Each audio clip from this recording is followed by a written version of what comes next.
मेरा नाम अंजलि है और मैं हसनपुर से ताल्लुक रखती हूँ। आज की मेरी एक कहानी सुनकर आपके होश उड़ जाएंगे। मैं भी जवान और खूबसूरत थी और पढ़ी लिखी भी थी। कॉलेज में ही मेरी एक लड़के से दोस्ती हो गई और धीरे धीरे वह दोस्ती प्यार में बदलती चली गई और हम दोनों एक दूसरे से इतना प्यार करने लगे कि हमारी बात शादी तक पहुंच गई। मैं अपने माता पिता की इकलौती बेटी। मेरे पिता की मृत्यु काफी साल पहले ही हो चुकी थी और मेरी माँ भी अब बीमार रहती थी। इसलिए मेरी माँ चाहती थी कि मेरी शादी जल्द से जल्द हो जाए। मेरी माँ ने मेरे लिए रिश्ते तलाश करना शुरू कर दिए थे। लेकिन जब मैंने उस लड़के से कहा कि तुम मेरे घर रिश्ता भेजो, मेरी माँ मेरे लिए रिश्ता तलाश कर रही है, तब मेरे होने वाले पति ने अपने घर से रिश्ता भेज दिया और इसी तरह से हम दोनों की फैमिली की रजामंदी से हम दोनों की शादी हो गई। मेरी जिंदगी बहुत अच्छी गुजर रही थी। मेरी शादी हसनपुर में ही हो गई थी। मेरे पति की नौकरी भी बहुत अच्छी थी। वो शहर में काम किया करते थे। मेरे ससुराल में मेरे पति के अलावा मेरे सास ससुर थे, जबकि उनकी बड़ी बहन की शादी काफी सालों पहले हो चुकी थी और वह दूसरे गांव में रहती थी। मेरी नंद हमारे घर पर कभी कभी आया करती थी। ऐसे ही देखते मेरी शादी को 1 साल गुजर गया और मैंने एक प्यारी सी बेटी को जन्म दिया। हमारे घर में चारों तरफ खुशहाली थी। हमारी जिंदगी बहुत अच्छी चल रही थी। लेकिन शायद हमारे हंसते खेलते परिवार को किसी की नजर लग गई। मेरी बेटी 2 साल की थी जब मेरे पति को अचानक हार्ट अटैक आया और उनकी मौके पर ही मौत हो गई। घर का सारा खर्च मेरे पति की कमाई से ही चलता था। अब हमारे घर में परेशानी आने लगी थी। मेरे ससुर नाई थे, बस थोड़ी बहुत ही पैसे कमा लिया करते थे। लेकिन अब मेरे पति के मरने के बाद घर में बहुत ज्यादा परेशानी आ गई थी। पैसों की भी काफी दिक्कत हो गई थी। इसी तरह से कुछ जिंदगी गुजर रही थी। लेकिन मेरे ससुर ने एक नया काम शुरू कर दिया था। वो नई तो पहले से ही थे और लोगों के बाल काटा करते थे। लेकिन अब वह गांव की लड़कियों के बाल काटने के नाम पर आधी रात को उनके साथ कमरे में जाते थे। यही सब करते करते काफी समय गुजर गया था और मैं अपने ससुर की यह बात काफी दिनों से नोटिस कर रही थी, क्योंकि जब वह आधी रात को छत पर जाते थे उस टाइम मैं और मेरी बेटी सो रहे होते थे। एक दिन मैंने सोचा कि आज रात में जाकर अपने ससुर के काम के बारे में पता लगाना चाहती हूँ। आखिर आधी रात को वह छत पर क्या करते हैं। मैं धीरे धीरे दबे पांव सीढ़ियां पर चढ़ रही थी। रात का अंधेरा बढ़ता ही चला जा रहा था। सिर्फ छत से टिमटिमाती की रोशनी नजर आ रही थी।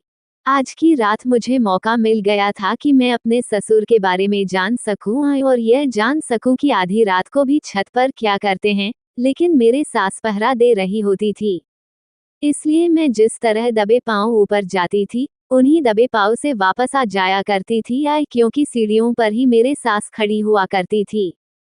एक दिन मैंने देखा कि मेरे ससुर जवान लड़की को अपने साथ लेकर ऊपर जा रहे हैं और उनके हाथ में उनके औजार भी थे।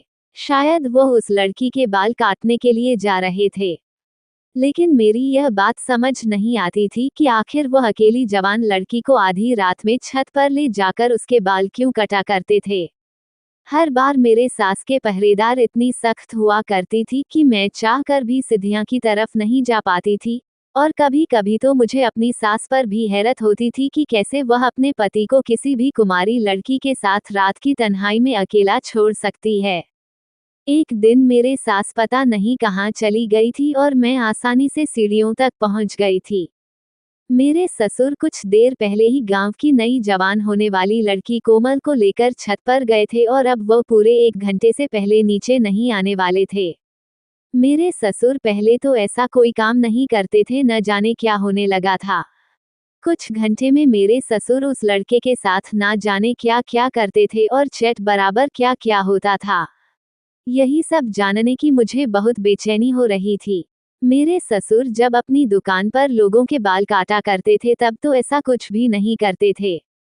लेकिन अब उनके काम और काम करने का तरीका मुझे बहुत ही हैरान करने लगा था और आज की रात मुझे जानकर रहना था कि आखिर मेरे ससुर सिर्फ बालिग होने वाली लड़कियों के ही बाल क्यों काटते हैं और वह भी आधी रात को छत पर अकेले में, ना तो मेरे सास कभी छत पर जाती और ना ही उस लड़की के घर वालों में से किसी को उसके साथ जाने दिया जाता। मैं आधी सीढ़ियां चढ़ चुकी थी और इस तरह से पर्दा उठने ही वाली थी कि मेरे ससुर आज कोमल के साथ क्या करने वाले हैं। तभी अचानक पीछे से मुझे मेरे सास के आने की आवाज ने मुझे सीढ़ियों से उतरने पर मजबूर कर दिया। हमेशा डरी सहमी धीमी आवाज में बात करने वाली मेरी सास की पहली बार मैंने तेज आवाज सुनी थी। उनकी आवाज सुनकर तो मेरी जान ही निकल गई थी। जैसे ही मैंने पलट कर देखा तो मेरे पीछे ही खड़ी हुई थी और मेरा हाथ पकड़कर मुझे सीढ़ियों से खींचकर नीचे ले आई थी। उनका अंदाज ऐसा था जैसे वो मुझे कच्चा चबा कर खा जाएंगे। बहुत समय मेरे बाजू को जोर से पकड़ते हुए पूछ रही थी कि तुम ऊपर कहाँ जा रही हो। मैंने हकलाते हुए कहा, माँ जी मुझे नीच घबराहट हो रही थी, इसलिए मैं छत पर जा रही थी। मेरी बात सुनकर मेरी सास मुझ पर चिल्लाने लगी और चिल्लाते हुए कहने लगी, क्या तुम जानती नहीं हो आज हमारे घर पर कोमल अपने बाल उतरवाने के लिए आई और तुमने छत पर जाने के बारे में सोचा भी कैसे? क्या तुम अपने ससुर का काम बंद करवाना चाहती हो? तुम जानती नहीं हो, तुम्हें और तुम्हारी बेटी को तुम्हारे ससुर ही पाल रहे हैं। तुम्हारे पति के मरने के बाद तुम्हारे ससुर ने तुम दोनों की सारी जिम्मेदारी अपने सर पर ले रखी है और तुम हो कि उनके काम के पीछे पड़ गई हो। तुम्हारे ससुर बिल्कुल भी नहीं चाहते कि जब वो काम करे तो बीच में उन्हें कोई डिस्टर्ब करे। यहाँ तक कि मैं भी इसीलिए कभी ऊपर जाने की कोशिश नहीं करती। बेहतर होगा कि आज के बाद तुम भी मत जाना 2 से 4 बजे के टाइम और इस तरह मुझे कभी अपने कमरे से बाहर नजर मत आना। मैं अपनी सास की बातें चुपचाप सुन रही थी। अब जबकि वह मुझे इस बात का ताना दे रही थी कि मेरे ससुर मेरा और मेरी बेटी का पेट पाल रहे हैं और मेरा पति भी जिंदा नहीं है, इसलिए मैं खामोश हो गई क्योंकि अपने ससुर से मुझे वैसे ही डर लगता था। जब मेरे पति जिंदा थे, वह अपने पिता से कम ही बात किया करते थे और अब अपने ससुर की अजीबोगरीब करतूत की वजह से मैं भी बहुत ज्यादा परेशान रहती थी। ऐसे में मेरे सास ससुर मुझसे और ज्यादा नाराज हो गए तो मेरे लिए परेशानी और भी बढ़ जाती। मैंने फौरन ही अपनी सास से माफी मांग ली थी और कहा कि आज के बाद मैं कभी ऐसी गलती नहीं करूंगी। मेरी सास ने मुझसे कहा कि चलो अपने कमरे में जाकर सो जाओ, देखो कहीं तुम्हारी बेटी ने जाग जाए, और मैं अपने कमरे की तरफ आ गई। कमरे में आकर मेरे दिमाग में यही बात घूम रही थी कि आखिर मेरे ससुर को इतनी भी तन्हाई की क्या जरूरत थी? क्यों उन्हें किसी तीसरे शख्स की मौजूदगी पसंद नहीं? जबकि पहले तो अपनी दुकान पर खुलेआम बाल काटा करते थे और उनकी दुकान पर काफी सारे लोग भी आ जाया करते थे। न जाने अब उन्हें क्यों सिर्फ 2 से तीसरा इंसान बर्दाश्त नहीं था।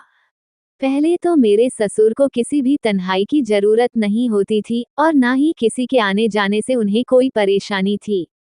अब तो मेरे ससुर अलग ही तरह की नाई बन गए थे। मेरे ससुर मेरी बेटी से भी कम ही प्यार किया करते थे। मैंने दूसरों के दादा को देखा था कि वह अपने पोतियों को बहुत लाड़ प्यार करते थे, लेकिन मेरे ससुर तो मेरी बेटी पर सिर्फ पाबंदियां ही लगाया करते थे। हर बात पर मेरी बेटी से यही कहते थे कि अब तेरा पिता मौजूद नहीं है तो इसलिए तू मेरी जिम्मेदारी है। अभी मेरी बेटी 8 साल की ही थी और इतनी कम उम्र में ही मेरे ससुर अपनी पोती पर रोक तो करने लगे थे और इस तरह से रोक तो करते थे जैसे मेरी बेटी कोई जवान लड़की हो। और ना ही मैं और मेरी बेटी उनकी परमिशन के बिना घर से बाहर निकलते थे और ना ही किसी के घर जाने के बारे में सोच सकते थे। मेरी बेटी को स्कूल ले जाने का काम भी मेरे ससुर खुद ही किया करते थे। कभी कभी तो मुझे अपने ससुराल पर बहुत ज्यादा गुस्सा आता तो मेरा दिल चाहता कि किसी तरह मैं इस घर से अपनी जान छोड़ा लूं। लेकिन इस घर से मेरी जान कभी नहीं छोड़ सकती थी, लेकिन ऐसा नहीं हो सकता था क्योंकि मेरी माँ ही थे जिन्होंने मेरी शादी की थी। मेरी शादी के बाद तो वह भी इस दुनिया को छोड़कर चली गई थी क्योंकि मेरी शादी से पहले उनकी तबीयत खराब रहती थी। अब मेरा कोई नहीं था, मैं किसके पास अपना दुख बांटने के लिए जा सकती थी? महीने में 2-3 बार मेरे ससुर रात को काम किया करते थे और लड़की के बाल काटा करते थे और हमारे घर की छत पर ही काम किया करते थे। बाकी सारा टाइम वह घर में ही रहने लगे थे। अब उन्होंने दुकान पर भी जाना कम कर दिया था। हमेशा मुझ पर और मेरी बेटी पर नजर रखते रहते थे। जब से मेरी पति की मौत हुई थी तब से घर की सारी जिम्मेदारी मेरे ससुर के कंधों पर आ गई थी, और इसी वजह से मेरे ससुर मेरी बेटी पर अपना पूरा हक जमाते थे।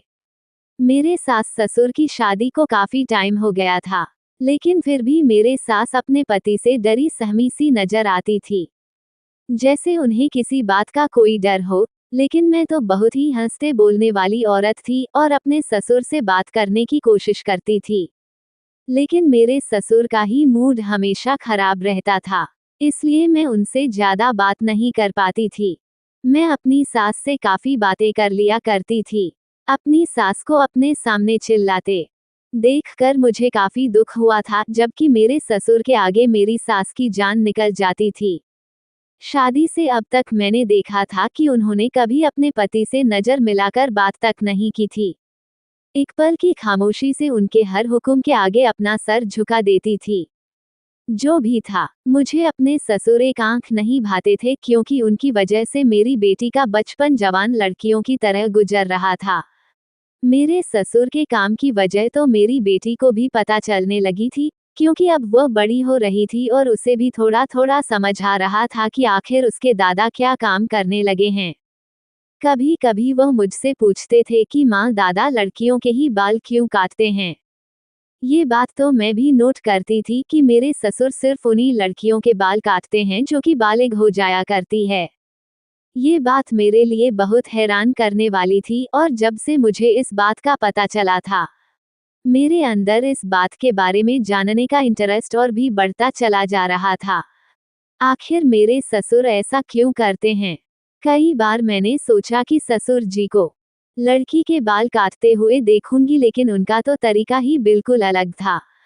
वह आधी रात को बालिग लड़कियों को घर बुलाते हैं और उसे अपने साथ छत पर लेकर जाते हैं, और वहां से जाकर उसके बाल काट सारे गांव में यह मशहूर था कि मेरे ही पूछा था। ऐसे में मेरे सास ससुर ही थे जो हर वक्त मेरे साथ खड़े रहते थे। मैं अपनी बेटी को अपना सहारा बनाना चाहती थी। मैं अपनी बेटी को पढ़ाना लिखाना चाहती थी, पढ़ा लिखा कर कामयाब बनाना चाहती थी। आखिर में कब तक ऐसे अपने ससुर की कमाई पर यहाँ पर पड़ी रहती? मैं कोई काम भी नहीं कर सकती थी, क्योंकि गांव में औरतों को काम करने की परमिशन नहीं दी जाती थी। इसलिए मैं चुपचाप घर में रहकर आपके ससुर की कमाई पर अपनी बेटी को पढ़ा रही थी। मेरी बेटी को भी पढ़ने का बहुत शौक था। मैं उससे कहती थी कि तुम मेरी बेटी हो और तुम मेरे साथ ही रहो। मेरे लिए तुम कभी बोझ नहीं बन सकती। जब तक मैं जिंदा हूँ, तुम्हें कभी किसी चीज की कमी नहीं होने दूंगी। मैं अपनी बेटी से बहुत प्यार करती थी। मेरे पति के मरने के बाद मेरे सास ने काफी टाइम तक मेरे लिए रिश्ते भी तलाश किए थे, लेकिन मैं शादी नहीं करना चाहती थी और मैंने उनको मना कर दिया था। इसी वजह से मुझे अपने सास ससुर की हर बात को मानना पड़ता। सारे गांव वाले भी मेरे ससुर की बहुत इज्जत किया करते थे, क्योंकि सारे गांव में मेरे ससुर की बहुत बात थी। वह गांव की पंचायतों में भी जाया करते थे, लेकिन मेरे सास का कहना था कि इसमें उनकी मोहब्बत को भी हुई है। जब मैं बात सोचती तो मुझे भी अच्छा लगता था कि अगर हमारे पास मेरे सास ससुर का सहारा ना होता तो शायद हम दोनों माँ बेटी आज गांव में बेसहारा और मोहताज की जिंदगी गुजार रहे होते। बस यही सब सोचते हुए मैं सोचती थी कि मुझे अपने ससुर के काम में टांग नहीं अड़ानी चाहिए। उस रात के बाद कभी मैंने छत पर जाने का सोचा भी नहीं। मैं डर गई थी कि मेरी सास ने ससुर से शिकायत कर दी तो मैं और मेरी बेटी कहाँ जाएंगे। मेरे ससुर का काम पहले की तरह ही चल रहा था। कभी 15 दिन में एक बार तो कभी 1 महीने में 3-4 बार कोई ना कोई लड़की बालिग होकर हमारे घर आए और मेरे ससुर के साथ खामोश होकर छत पर चली जाती थी, और मेरे सास सिधिया के पास ही रहती, और 1 घंटे बाद जब वह लड़की छत पर वापस नीचे आती तो मेरे ससुर उस जाने के काफी देर बाद नीचे आते थे और उनकी हालत काफी खराब होती थी। इस बात के बारे में भी मुझे जब पता चला, जब मैं एक रात में पानी पीने के लिए किचन में जा रही थी तो मैंने अपने ससुर को सीढ़ियां उतरते हुए देखा तो मुझे उनका हुलिया बहुत ही खराब लग रहा था। मेरे ससुर का सांस भी फूला हुआ था। ऐसा लग रहा था जैसे वो बहुत मेहनत का काम करके नीचे आए हो। मेरे ससुर हमेशा काले रंग का कुर्ता ही पहनकर लड़कियों के बाल काटने छत पर जाते थे। लेकिन जब वह नीचे उतरते तो उनके कपड़े भी चेंज हुए होते थे, जो कपड़े वो पहनकर छत पर गए होते थे।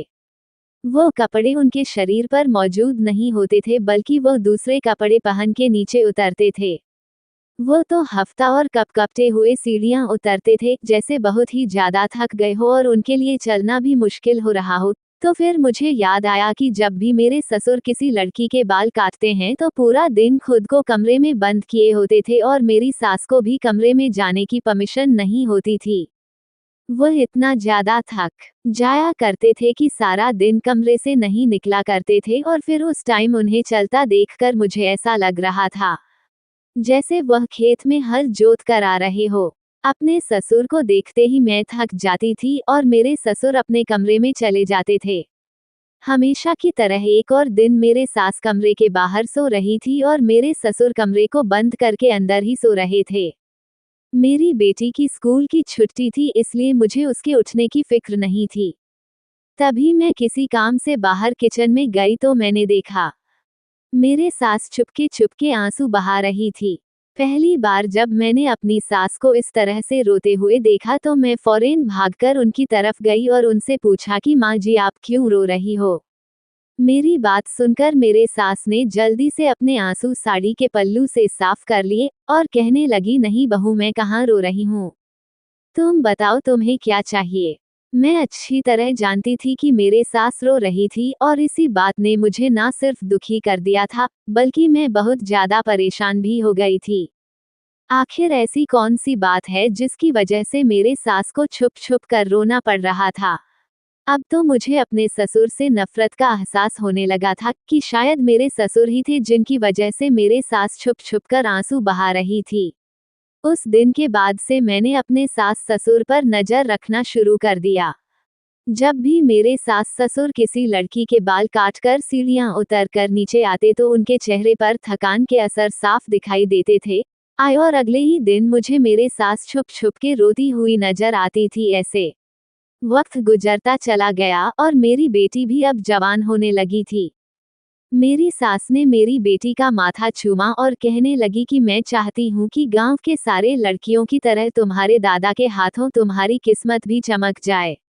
अपनी सास की बातें सुनकर मेरी जान निकल गई। क्या माँ मेरी बेटी के बाल कटवाने के लिए उसको भी मेरे ससुर के हवाले करने जा रही थी।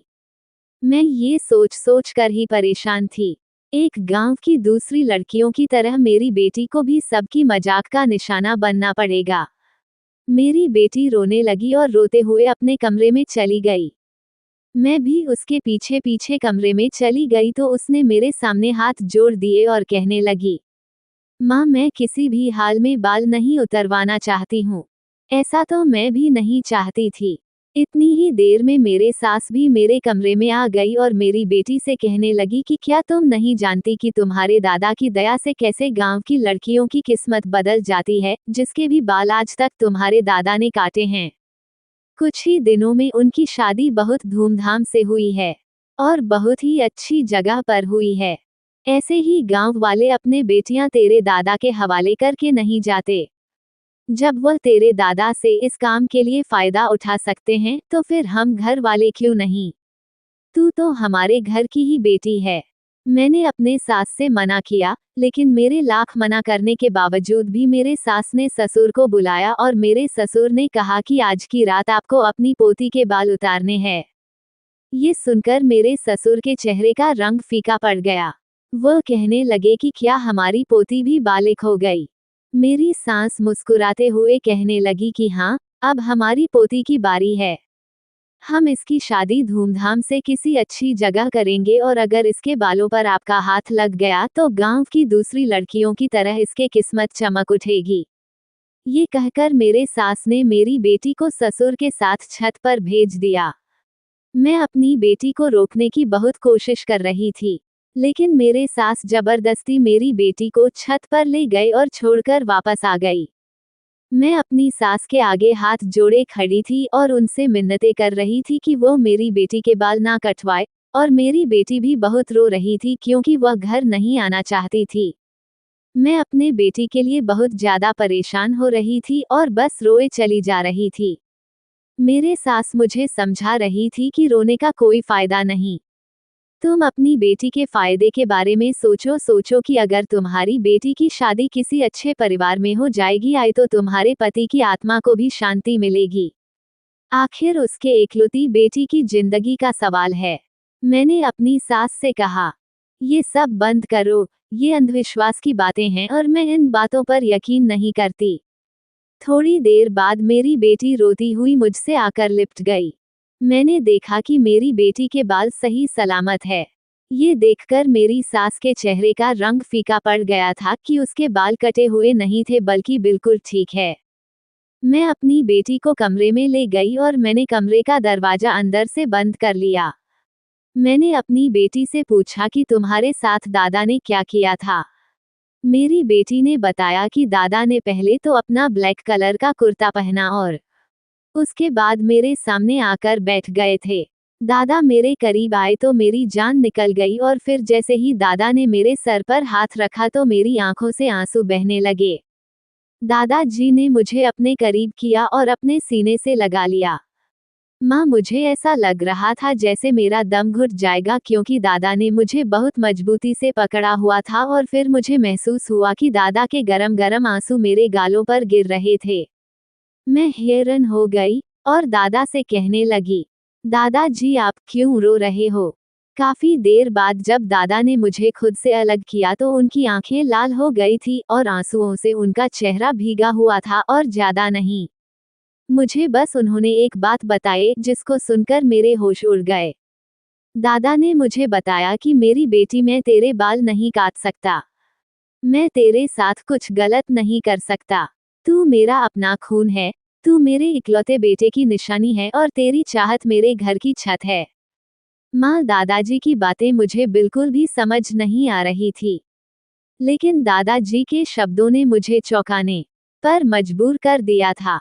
मैंने दाद से कहा कि आखिर आप क्या कहना चाहते हैं और दादा ने मुझे वापस आपके पास आने को कहा। कहने लगे, तुम वापस अपनी माँ के पास चली जाओ और अपनी माँ से कहना कि दादाजी तुम्हारे बाल नहीं काट रहे और मैं आपके पास भागी चली आई।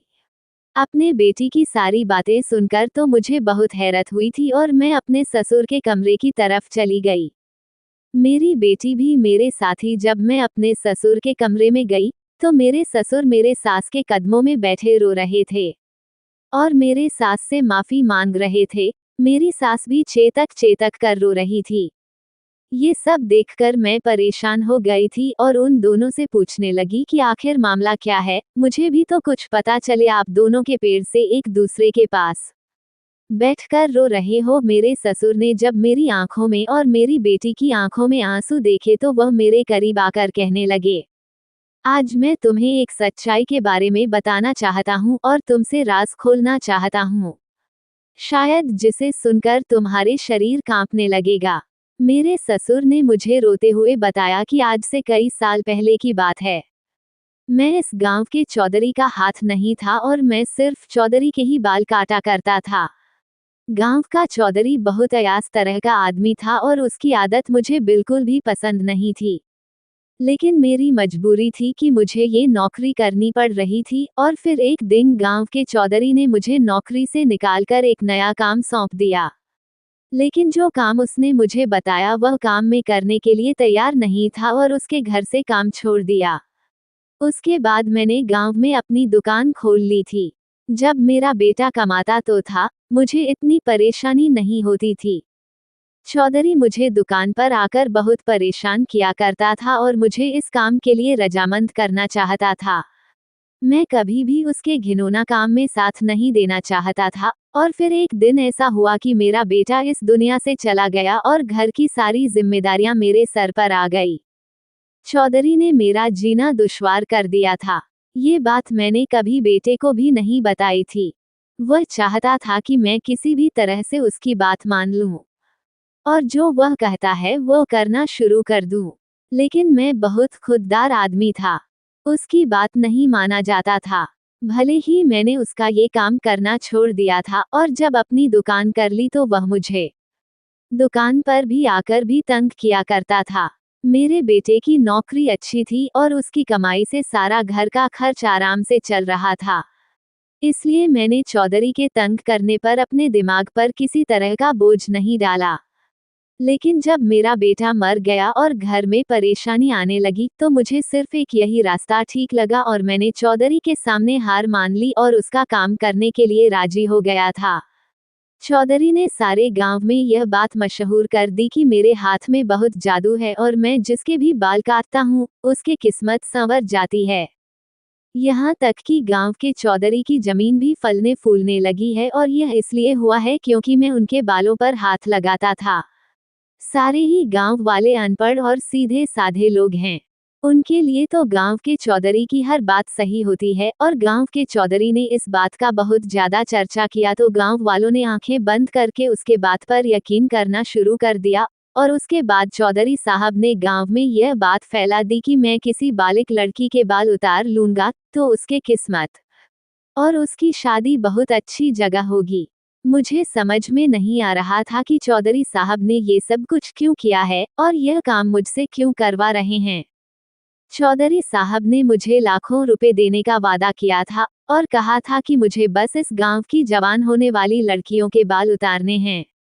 मैं पैसों के लालच में आ गया था और अपने घर की परेशानियों को देखते हुए मैंने चौधरी के पैसे ले लिए और यह काम करना शुरू कर दिया।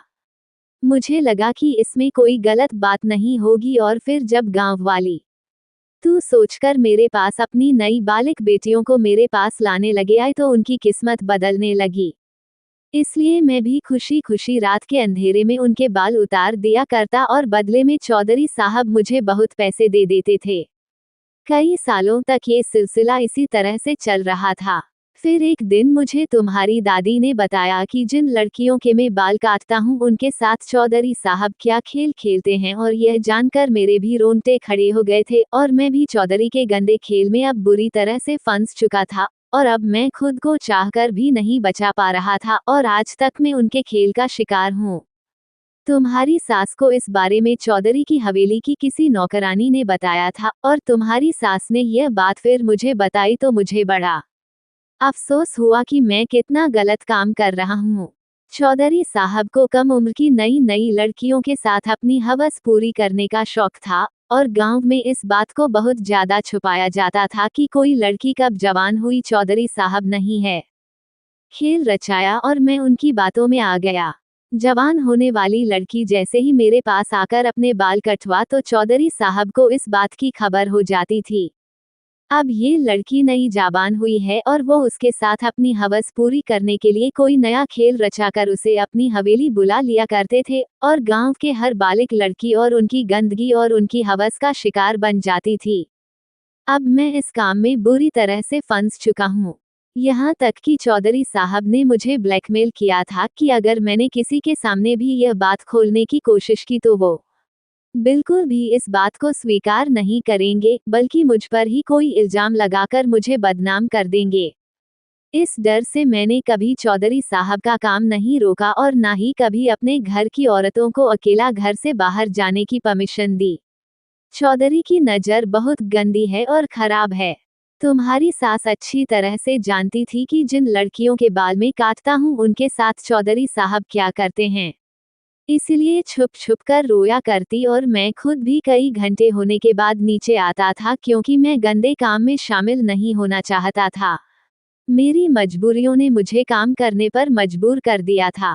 चौधरी साहब ने मुझे काले रंग का कुर्ता दिया था और कहा था कि लड़की के बाल काटते वक्त तुम यही कुर्ता पहना करो ताकि लोगों को लगे कि तुम कुछ खास करते हो जिसकी वजह से लड़कियों की किस्मत बदल जाती है। चौधरी लड़की को अपनी हवस का निशाना बनाने के कुछ ही महीनों बाद ही कुछ की शादी अपने किसी मासूम नौकर से करवा देता है और उस नौकर को ढेर सारा पैसा भी देता है। इस तरह से उस लड़के की जिंदगी संवर जाती है। चौधरी साहब के पास पैसे की कोई कमी नहीं, इसलिए अपनी नौकरों पर आंख बंद करके तो आदमी पैसे लुटाता है और मैं उनके हाथों की कठपुतली बन चुका हूँ। लेकिन मैं अपनी पोती के बाल काटकर चौधरी साहब को ये खबर नहीं पहुंचाना चाहता कि मेरे पोती भी जवान हो चुकी है, क्योंकि मैं जानता हूँ मेरी पोती भी उस आदमी के नजरों से नहीं बच पाएगी। अपने ससुर की बात सुनकर मैं और मेरी बेटी रोने लगे थे। हमें तो इस चीज की कुछ खबर ही नहीं थी, क्योंकि मैं तो शहर से शादी करके यहाँ पर आई थी और मेरे ससुर ने और मेरे पति ने कभी मुझे घर से बाहर निकलने नहीं दिया था। इसलिए मुझे गांव में क्या होता है इस बारे में कुछ भी नहीं पता था और ना ही कभी मुझे चौधरी साहब के बारे में कुछ पता था। मुझे तो अपने ससुर का अपनी बेटी पर नजर रखना और उनका हमेशा मेरी बेटी पर पाबंदियां लगाना बुरा लगता था। लेकिन अब मैं सोच रही थी कि मेरे ससुर मेरी बेटी से कितना प्यार करते थे कि जो मेरी बेटी को चौधरी साहब से बचाने के लिए इस कदर कोशिश करते रहे थे। मेरे ससुर ने हमसे वादा किया कि वह अपने पोते की इज्जत पर कोई आंच आने नहीं देंगे और न ही आइंदा गांव की दूसरी लड़कियों की बर्बादी का दरिया बनेंगे। मेरे ससुर ने कहा, लेकिन वह चौधरी के घिनौने काम में उनका साथ नहीं देंगे। मेरे ससुर ने हमसे कहा कि अपना सामान पैक कर लो, हम इस गांव को छोड़कर कहीं दूर चले जाएंगे और जाने से पहले मैं गांव के मास्टर के नाम खत लिख कर जाऊंगा जिसमें सारी हकीकत लिख दूंगा। गांव के मास्टर एक समझदार आदमी है तो खामोशी से गांव वालों को ये बात समझा देंगे और यह किस्सा हमेशा के लिए खत्म हो जाएगा। हम में से कोई नहीं जानता था कि अब हमारी मंजिल क्या है। मेरे ससुर ने कदम बढ़ाया था, इसलिए हमें यकीन था कि ऊपर वाला हमारी मदद जरूर करेगा। मेरे ससुर ने गांव के मास्टर के नाम पर एक नंबर से लेटर लिखा जिसमें उन्होंने हर बार एक साफ साफ लिख दी थी ताकि हमारे जाने के बाद कोई भी गांव वाला चौधरी साहब की बातों में ना आ सके।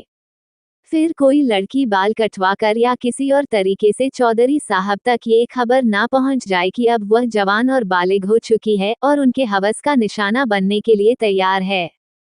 मुझे आज भी अच्छी तरह से यह बात याद है कि जब भी कोई लड़की बालिग होने के बाद गांजा होता है और फिर कुछ दिनों के बाद वह डरी सहमी रहती थी और खामोश रहती थी।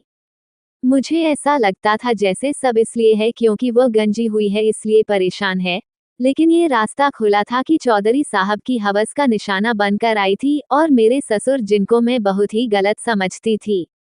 दरअसल वो खुद भी एक तकलीफ का शिकार थे और जब हम ये गांव छोड़कर जा रहे थे तो मेरे ससुर के चेहरे पर सुकून था। आज भी गांव में ऐसे बहुत से चौधरी मौजूद है जो इस की हरकतों में शामिल है और सीधे साधे गांव वाले उनके घाटी और उनकी करतूत नहीं जानते हैं।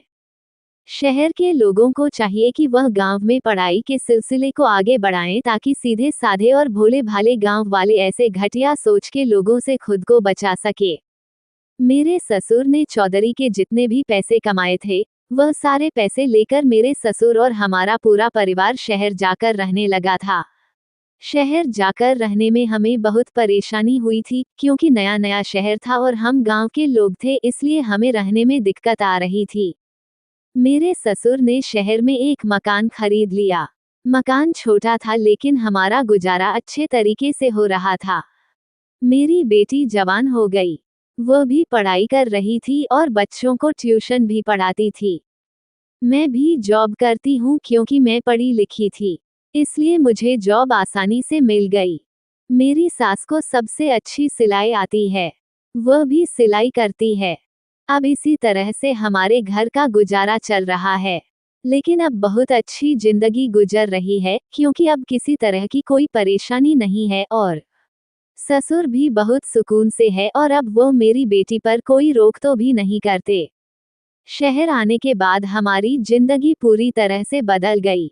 ना जाने वह चौधरी के साथ क्या हुआ होगा, लेकिन मुझे उम्मीद है कि चौधरी के खिलाफ मास्टर ने जरूर कोई एक्शन उठाया होगा। हम गरीब लोग थे, अगर गांव में रहकर चौधरी का सामना करते तो चौधरी हमें गांव का नहीं छोड़ता और हमारी जिंदगी तबाह बर्बाद कर देता। इसलिए तो मेरे ससुर ने गांव को ही छोड़ने का फैसला किया था। फिलहाल हमारी परेशानियां खत्म हो गई। 3 औरतें बहुत अच्छी कमाई कर रहे हैं और हमारे घर का खर्चा चल रहा है। ससुर भी छोटा मोटा कोई काम कर लेते हैं, लेकिन उन्होंने हमारे लिए पहले ही काफी कुछ किया है, इसलिए हम नहीं चाहते कि अब वो काम करें। उनकी उम्र हो गई है। वह बीमार रहने लगे हैं। अब हम माँ बेटी घर का बोझ उठा रहे हैं और हमारी जिंदगी बहुत अच्छी गुजर रही है और बहुत खुशी खुशी गुजर रही है। दोस्तों, मैं करती हूँ आपको हमारी कहानी पसंद आई होगी। कहानी पसंद आई है तो वीडियो को लाइक करें। चैनल पर नए हैं तो चैनल को सब्सक्राइब करें और हाँ, नोटिफिकेशन बिल्कुल जरूर दबाएं ताकि अगली अपडेट सबसे पहले आपको मिले।